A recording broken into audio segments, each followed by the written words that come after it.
How BYD's success is challenging Tesla in electric vehicle race. When you look back in 2020, Tesla had almost sold 500,000 cars while BYD had just sold 180,000 cars. But by the end of 2023, the total sale of BYD, including EV and plug-in hybrids, surpassed 3 million cars, while Tesla sold 1.8 million cars. And in the last third quarter of 2024, Tesla was being surpassed by BYD in pure electric vehicle car sales, meaning BYD had challenged Tesla. And when you look back 10 years ago, Elon Musk was laughing at BYD's cars, and now they have almost caught up Tesla and even surpassed them in terms of sales, revenue, and innovations, of course. So what factors contributed highly in the success of BYD? I think most important is the strategy of Chinese government providing subsidies in the first initial days of transitioning automobile sector to an electric powered ones, unlike the Westerns and Japanese car brands who were very successful in legacy ICE vehicles. And China knew they could not compete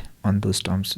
That would take them almost 30 or 40 years to come in terms of competition. And with the changing environment throughout the globe, with the stakes of climate change and the need for better, cheaper, faster transport that would pollute less of our environment, which although when the mining of rare earth minerals that are used in magnets inside the motors as well as in the batteries are very polluting industries. But in the overall scenario, I think down 10-20 years from now, we will reap huge benefits of battery-powered electric vehicles as they last longer, and with advancement in solid-state batteries that would contribute very much to the buyers of electric vehicles, as solid-state batteries would last longer, have large charging cycles, as well as they would charge immediately, providing huge range and mileage. So one is subsidies provided by Chinese government, and BYD had almost received more than $3 billion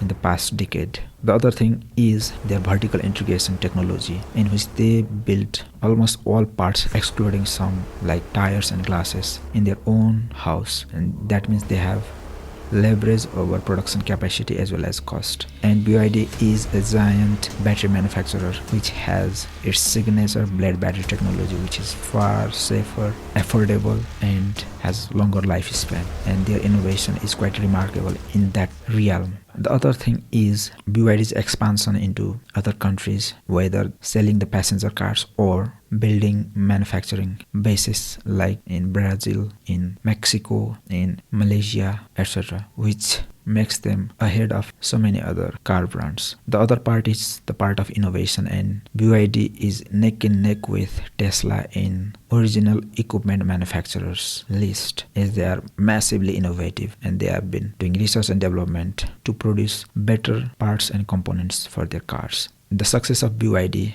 can be seen as EU has imposed more than 25% tariff on Chinese car brands, and United States has put 100% tariff on Chinese EV brands, and they are very much afraid of Chinese car brands taking over the world, including their own, as they are very competitive in their price. And BYD has explored so many range of vehicles, from low price cars which can come around $10,000 to hundreds of thousands of dollars luxury cars, meaning it has targeted various passengers who can enjoy a range of cars with competitive price compared to other brands. That is another area in which they have succeeded. And Chinese market is huge, and Chinese consumers are being driven towards electric vehicles adoption by the Chinese government, meaning there is huge competition inside China between car brands to reduce the cost and produce the better quality cars. And there is a price war going on between Tesla, between BYDs and others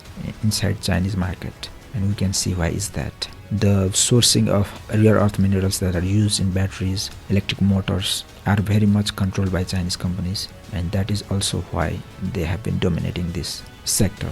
I think in the next 10-20 years, Chinese car brands will be global, and they will have better, cheaper, faster quality of cars according to the needs and demands of the people, and there is no stopping them.